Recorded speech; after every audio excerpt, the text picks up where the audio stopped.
If a one-way ANOVA produces a p-value of 0.007 with a level of significance 0.05, then there is evidence to conclude that the distributions are not all the same. Is that true?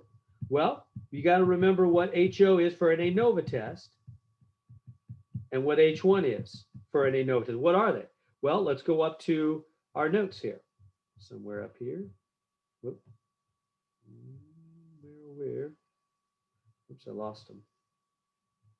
There they are. So here's the notes for ANOVA. And see what it says for HO? 3 or more populations have the same mean, and H1, at least one, has a different. That's always HOH1 for ANOVA, which is nice. It doesn't ever change. So ANOVA is pretty easy. So then let's write that down. HO, all groups have the same mean, same means, averages.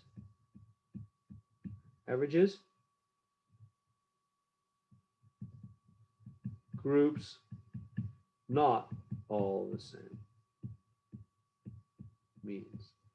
Okay, so then now what, and you know how it goes. If the p-value is 0.007, and if the alpha significance level is 0.05, then that p-value would be less, wouldn't it? So you know how it goes. If the p is low, the HO must go away. So this p is low, it's less. So the HO must go away, which means what?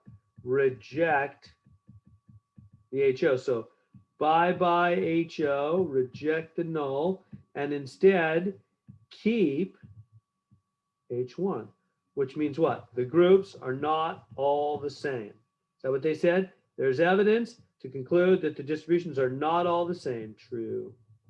That's exactly what a low p-value would mean in an ANOVA test. The groups, there's evidence, strong evidence, right? H1 is always strong.